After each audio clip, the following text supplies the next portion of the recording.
नमस्कार, आप देख रहे हैं रेडियो न्यूज। मैं हूं योगेश चक्रवर्ती। बिहार की राजनीति में इन दिनों सबसे ज़्यादा किसी शख्स की चर्चा है, किसी नेता की चर्चा है, तो वो हैं उपेंद्र कुशवाहा।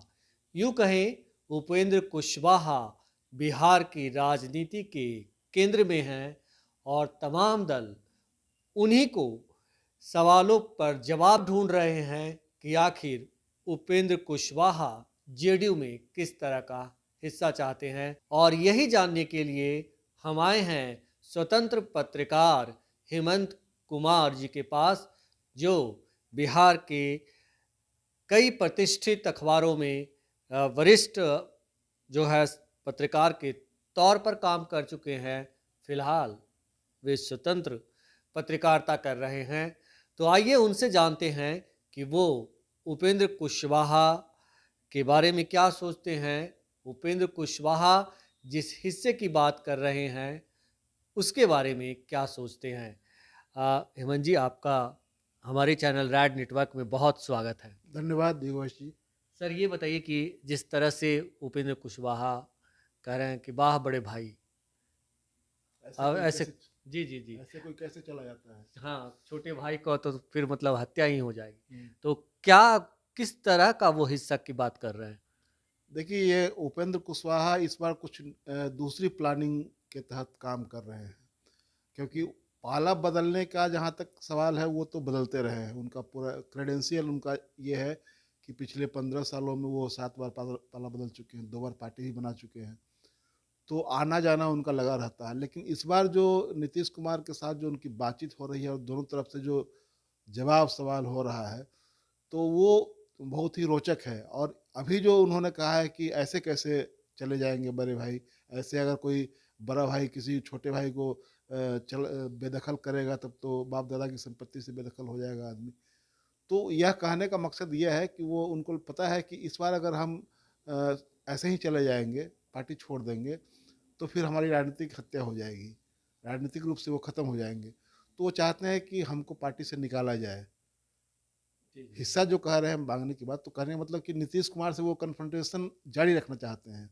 वो नहीं चाहते हैं कि कन्फ्रंटेशन ख़त्म हो जाए। तो यही वजह है कि वो चाहते हैं कि मैं इस तरह की बात कहूँ ताकि हमको निकाला जाए। और नीतीश जी का भी जो इतिहास है, वो ऐसे लोगों के साथ इसी तरह पेश आते हैं। उसमें आप प्रेम कुमार मणि का नाम ले सकते हैं और सबसे बड़े नेता शरद जी का नाम ले सकते हैं, जो कि उनके मेंटर थे। तो उनके साथ भी उन्होंने वही किया, राज्यसभा की सदस्यता उनकी चली गया। उसी सदमे में मैं मेरा व्यक्तिगत तौर पर मानना है कि अगर शरद जी को इज्जत बख्शा जाता तो वो जिंदा रहते, वो सदमे में चले गए। तो खैर वो तो दूसरी दूसरी बात है। लेकिन नीतीश जी भी उसी तरह का इलाज करते हैं। तो इस बार लग रहा है कि उपेंद्र कुशवाहा चाहते हैं कि मेरे साथ भी कुछ वैसा ही हो, ताकि क्योंकि सामने में लोकसभा का चुनाव है और उनको चाहिए कुछ ऐसा एजेंडा जिसको लेकर के लोगों के बीच में जाए कि मेरे साथ अन्याय हुआ है, मुझे पार्टी से निकाल दिया गया, मेरी सदस्यता खत्म करवा दी गई। क्योंकि उनको पता है कि अगर जो मैं कुछ कह रहा हूँ वो पार्टी विरोधी लाइन में उसको लिया जा सकता है। और सरकार है यहाँ पर नीतीश जी की, तो उनको विधान परिषद में वो मेंबर हैं। तो इन सब चीज़ों को लेकर के वो उनके खिलाफ पार्टी विरोधी गतिविधि में शामिल होने के आरोप में कार्रवाई कर सकते हैं। तो उपेंद्र कुशवाहा भी चाहते हैं कि मेरे साथ कुछ ऐसा हो, क्योंकि सीधे सपाट ढंग से वो चले जाएंगे तो उनको बहुत राजनीतिक फायदा नहीं होगा। तो राजनीतिक फायदा वो देख रहे हैं। और जहाँ तक बैकग्राउंड का सवाल है, तो जब कुशवाहा जी आए थे तो उनको, मुझे लगता है कि ये लग रहा था कि कोई बहुत बड़ी जिम्मेवारी उनको मिलने वाली है। लेकिन जो जिम्मेवारी मिली वो पार्टी का मेन स्ट्रीम नहीं है वो। जी जी। तो इसलिए उनको लगता, इसी वजह से उन्होंने पिछले दिनों जो बयान दिया था कि मैं कोई सन्यासी नहीं हूँ, जब कहा गया था कि उप उप मुख्यमंत्री, मुख्यमंत्री बन हाँ। सकते हैं। तो वो ये जो था वो मेरा मानना है कि वो उपेंद्र कुशवाहा की ओर से ये सवाल मीडिया में जनरेट करवाया गया था, क्योंकि उनको लग रहा था कि अब बहुत दिन हो गया, 2 साल से बैठे हुए हैं। उन्होंने कहा भी कि पेविलियन में मैं बैठा हुआ हूँ, मैं कोई साधु संत तो नहीं हूँ। तो उनकी जो इच्छा है उस इच्छा की पूर्ति नहीं हो पा रही है। तो और सामने में एक चुनाव भी है लोकसभा का, बीजेपी में के साथ रहने का उनका रिकॉर्ड भी है, नीतीश कुमार के साथ आने और जाने का रिश्ता भी देखा हुआ है। तो सब कुछ ये लग रहा है कि इस बार बिल्कुल उसी पटरी पर नहीं बातें जाएंगी। इस बार ये चाहते हैं कि हमको शहीद किया जाए। जी जी, शहीद किया जाए ऐसा चाहते हैं। क्या उपेंद्र कुशवाहा जेडीयू को कुछ डैमेज भी कर सकते हैं? देखिए, डैमेज करने की जहाँ तक बात है तो वो इस पोजीशन में नहीं है कि डैमेज करें, क्योंकि उनसे बड़े नेता आरसीपी पार्टी छोड़ कर गए हैं। और आरसीपी को जो छोड़ने के पहले नीतीश कुमार ने उनके साथ जो कुछ भी किया, वो सब लोगों ने, पूरी दुनिया ने देखा। वो, मैं उस पल का गवाह हूँ जब वो एक शादी समारोह में गए थे जी जी और उन्होंने उनकी तरफ देखा भी नहीं था। और हमको लगता है कि शायद वो लाइव कार्यक्रम चल रहा था, तो मैं उसको देख रहा था और मैंने उस समय वो उस पर खबर तुरंत, मुझे लगता है सबसे पहली खबर मैंने लिखी थी उस पर, उनके बॉडी लैंग्वेज पर कि क्या वो चाह रहे हैं। अब मैंने कहा था कि ये अब इनका काम तमाम होने वाला है। तो आरसीपी जेडीयू में जिस स्तर के, जिस कद के नेता थे, उस लिहाज से वो कुछ नुकसान नहीं पहुंचा पाया आज तक। कुछ भी बयान दे रहे हैं वो, लेकिन अब तक कोई नुकसान, कोई किसी बड़े नेता को साथ भी नहीं ले आ सके हैं। जो सबसे बड़े उनके नेता हैं वो के सिंह, जो कोचिंग के संचालक हैं, वो उनके साथ हैं और उन्हीं को शिक्षाविद के रूप में प्रचारित करते हैं। तो नीतीश कुमार का उनसे कुछ नहीं बिगड़ा है, तो उपेंद्र कुशवाहा से मुझे नहीं लगता है कि कुछ ज़्यादा बिगड़ने वाला है नीतीश कुमार का। इसीलिए ये चाह रहे हैं कि हमको कत्ल कर दिया जाए, ताकि प्रचारित किया जाए कि देखिए मेरे साथ क्या हुआ। जी जी जी, मतलब उपेंद्र कुशवाहा चाह रहे हैं कि उन पे कार्रवाई हो, जेडीयू कार्रवाई करे, इसीलिए वो तमाम तरह के बयान दे रहे हैं, हिस्सा ढूंढ रहे हैं अपना बाप दादा की कमाई में। हालांकि मुझे लगता है कि ये कहना कि बाप दादा की कमाई, शायद उनकी ये मांग भी बेमानी है, क्योंकि जिस तरह से वो आते जाते रहे हैं और नीतीश जी कह रहे हैं कि मतलब वो आते जाते रहे हैं, आप भी सर कह रहे हैं कि आते जाते रहे हैं। शायद एक चीज़ और आपने बोला कि उन्हें लगता था कि कोई बहुत बड़ी ज़िम्मेदारी मिलेगी, लेकिन कहीं न कहीं वो आए, उसके बावजूद बड़ी ज़िम्मेदारी नहीं मिली, तो उसकी वजह थी कि विश्वसनीयता की कमी थी। नहीं, देखिए, एक चीज़ और मैं कहना चाहता हूँ जो लैग कर रहा है, कि उनको ये लग रहा था कि जब वो आए थे तब बीजेपी के साथ गठबंधन था। तो वो अपने आप को शुरू से ही, जब 2004 की बात जब मैं करूँ, जब वो नेता प्रतिपक्ष थे, नीतीश जी जब, जी, जी। तो उस समय उन इनको ये शुरू से लगता रहा है कि मैं नीतीश कुमार की विरासत मुझे ही मिलेगी। ये इस मोह में हमेशा वो रहते हैं और इस मोह की पूर्ति होती नहीं है, तो उनको हमेशा मन उनका कचोटता रहता है और वो कुछ न कुछ इस तरह का पंगा नीतीश कुमार के साथ लेते रहते हैं। इस बार भी ऐसा ही हुआ। आए तब बीजेपी के साथ गठबंधन था, उसके कुछ दिनों के बाद गठबंधन बदल गया और उस गठबंधन में ये उनको लग रहा था कि कम से कम हो सकता है कि बड़ी जिम्मेवारी उप मुख्यमंत्री मुझे बना दिया जाए, चाहे कैबिनेट में कोई बड़ा पद दे दिया जाए, वित्त मंत्री टाइप का, शिक्षा मंत्री टाइप का, इस तरह का कुछ। लेकिन वो सब कुछ नहीं हुआ। तो इधर जब गठबंधन बना तो उप मुख्यमंत्री बन गया तेजस्वी। तब इन्होंने जो, इनकी ओर से जो राग छेड़ा गया था कि उप मुख्यमंत्री आप बनने वाले हैं, और मीडिया में लगातार ये प्रचारित हो रहा था, तो नीतीश कुमार को जब जवाब आया तो उस जवाब से इनको एक तरह से आघात लगा कि लगता है कि अब तो ऐसा कुछ होने वाला नहीं है। तो उस आघात के बाद जब प्रतिक्रिया शुरू हुई, वो आप समझिए कि वो टर्निंग पॉइंट था एक तरह से, जी, जी, जी। वो उप मुख्यमंत्री वाली बात। और उसके बाद से वो लगातार बयानबाजी दोनों तरफ से शुरू हो गई और वो कुछ-कुछ कहने लग, अब मान लीजिए कौन आदमी, अब आप कह रहे हैं कि पार्टी कमज़ोर हो रही है, नीतीश कुमार को कमज़ोर किया जा रहा है, तो ये मीडिया में आप कह रहे हैं, आप भले ही कहें कि हम बीजेपी के संपर्क में नहीं हैं, लेकिन आप फ़ोटो ट्वीट करते हैं जिसमें कि आप बताते हैं कि मैं रेगुलर ये रूटीन चेकअप के लिए एम्स में जी। भर्ती हूँ और लोग आपसे मिलने चले आते। कोई बीमार तो आप थे नहीं, रूटीन चेकअप के लिए गए हुए थे। उस फ़ोटो को आपने ट्वीट किया, उसके बाद लोगों का मिलने का सिलसिला शुरू हो गया और उसमें बीजेपी के लोग मिले बिल्कुल। और उसकी तस्वीर वायरल की गई। तो ये सब चीज़ें लगता है कि पूरा कैलकुलेटिव ढंग से ये चीज़ें आगे बढ़ रही हैं और ये उनके मन में ये है कि मुझे लगता है कि कोई नया बर्थ मिल जाए फिर बीजेपी के साथ जाने पर। जी, जी। वो जैसा कि आपने कहा कि उपेंद्र कुशवाहा जो है बहुत पहले से उनकी चाहत तो जो पूरी नहीं हुई। शायद सीएम ने कह दिया कि जो अ, हमारे बाद तेजस्वी यादव, हाँ। शायद ये चीज़ भी मतलब जो है उनको पिंच कर गया। हाँ, उसके बाद से आप देखिए कि जब ये नीतीश जी का ये वाला बयान जब आने लगा कि 2025 में जी। तेजस्वी के नेतृत्व में चुनाव लड़ा जाएगा और हमारे बाद तो यही है। वो कई मंचों पर इस तरह की बात मतलब कुल मिलाकर के अगर वो संकेत में भी कहते थे तो बात वही होती थी कि तेजस्वी को अपना उत्तराधिकारी वो घोषित कर रहे हैं। तो इससे ये हो रहा था कि उपेंद्र कुशवाहा, जो मैंने कहा कि उनके मन में जो मोह है कि लगता है कि हमको नीतीश जी अपना उत्तराधिकारी बनाएँगे, तो वो तो चकनाचूर होता हुआ दिख रहा है। तो इस वजह से वो कुछ ज़्यादा कुछ करने की वो उनको लगता है कि अब मेरे पास कोई स्कोप नहीं है, तो वो भागने की फिराक में है। लेकिन एक चीज़ खतरा ये भी है, जो मैं आपको इंगित कराना चाहता हूँ कि बीजेपी में उनके लिए बिल्कुल वैसी ही स्थिति नहीं होगी जैसा पिछली बार था। वो मंत्री भी बने थे, हालाँकि वो अपनी पार्टी के साथ थे, वहाँ पर वो बीजेपी में नहीं थे। लेकिन अब वो उनको चाहे तो वो पार्टी अपनी पुनर्जीवित करेंगे, क्योंकि जी, पार्टी तो जी। अभी भी है ही उनकी। और दूसरी बात ये कि उनको वहाँ अगर कुशवाहा नेता के रूप में देखें तो बीजेपी में ऑलरेडी एक सम्राट चौधरी कुशवाहा नेता के रूप में स्थापित हो चुके हैं बिल्कुल। और उनको विधान परिषद में नेता प्रतिपक्ष का दर्जा भी मिला हुआ है बीजेपी की ओर से।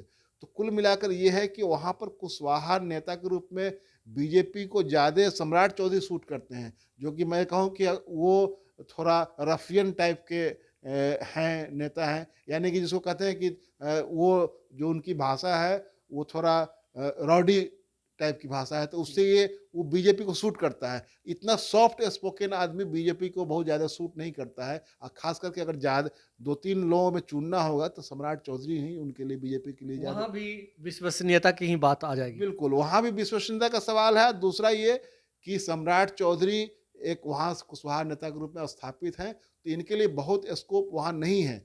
ये हो सकता है कि ये बात उनको भी उनके ज़हन में भी होगी यह बात, और हो सकता है कि वो अपनी पार्टी को पुनर्जीवित करें अगर उन पर कार्रवाई होती है तो। ये कह रहे हैं सर कि अपने पैर में कुछ लोग होते हैं जो कुल्हाड़ी मार लेते हैं बड़बोलेपन में आके या किसी बहकावे में आकर के या फिर अ, होता है कि ज़रूरत से ज़्यादा अहंकार जब आ जाता है तो इस तरह की चीज़ें होती है क्योंकि उपेंद्र कुशवाहा के लिए तो आगे कुआं पीछे खाई वाली स्थिति आप बता रहे हैं तो अब उनके पास विकल्प के तौर पे क्या विकल्प है? विकल्प के तौर पर ये है कि मैंने कहा कि उन उन वो यही इंतज़ार करेंगे कि मेरे ऊपर कार्रवाई हो। और दूसरी बात ये है कि उनको ये भी लग रहा है कि हमको उप मुख्यमंत्री नहीं बनाया जा रहा है। दूसरी बात ये है कि जो अगला चुनाव होने वाला था जहाँ से वो सांसद रहे हैं, वहाँ वो सीट जेडीयू की कोटे से ही भरा हुआ है। महाबली सिंह वहाँ से काराकट से ये हैं, सांसद हैं। और जो उजियारपुर जो उनका एक तरह से गृह क्षेत्र है, वह क्षेत्र उस क्षेत्र में चुनाव लड़के वो देख चुके हैं पिछले बार गठबंधन में रह करके जी, 2019 वाला चुनाव। उस चुनाव में वहाँ पर उनको बुरी हार का सामना करना पड़ा था। तो कुल मिलाकर इनको लग रहा है कि जो मेरा आगे का जो स्कोप दिखना चाहिए था उसमें भी कोई उधर से कोई ये सांत्वना नहीं मिल रही कि हाँ आपको चलिए हम लोकसभा लड़ाएंगे। और तो ये सब उधेड़-बुन में है, तो उनके लिए अब स्कोप यही बच रहा है कि चाहे तो वो शांत होकर रहें, लेकिन चीज़ें जहाँ तक चली गई हैं, वो वहाँ से वापसी वाली बात नहीं है। क्या है कि हो सकता है कि नीतीश कुमार तत्काल कुछ नहीं करें क्योंकि सामने चुनाव है। तो ये भी एक खतरा है कि उसका क्या नफ़ा-नुकसान होगा, तो इसको देखते हुए तुरंत उसी तरह नहीं कर दें जैसा कि और लोगों के साथ हुआ है। लेकिन नीतीश कुमार अपने खिलाफ बगावत के बोलने वाले लोगों को बख्शते नहीं हैं, ये भी एक उदाहरण है उनके साथ, और बहुत सख्त कार्रवाई करते हैं। तो लेकिन हो सकता है कि अभी की तारीख में वो उनको झेला जाए, लेकिन जिस तरह से बयानबाजी कर रहे हैं उपेंद्र कुशवाहा, नहीं लग रहा है कि वो रह पाएँगे पार्टी में। क्या सर जिस तरह से बयानबाजी कर रहे हैं क्या बीजेपी की ओर से उन्हें साह मिल रही है बीजेपी उन्हें कुछ प्रलोभन होता है जो पॉलिटिकल फ़ायदा देने की बात की हो या जैसा आपने कहा कि वो लोकसभा चुनाव लड़ेंगे तो उसको उनको एक सीट देने 2 सीट देने की बात कर रही क्या कर ली हो? देखिए ये प्रलोभन की बात है ही। देखिए ये तो सब आप सब लोग को पता है। आप हम दोनों आदमी हम लोग जानते हैं कि बीजेपी सरकार बनाने और सरकार गिराने में अभी आज की तारीख में बीजेपी बहुत पावरफुल स्थिति में है। जो कभी कांग्रेस के ज़माने में हुआ करता था, वो बीजेपी उससे ज़्यादा मजबूती से ऐसा कर रही है। सरकार जहाँ न बनने की स्थिति रहती है, वहाँ भी बीजेपी सरकार बना लेती है।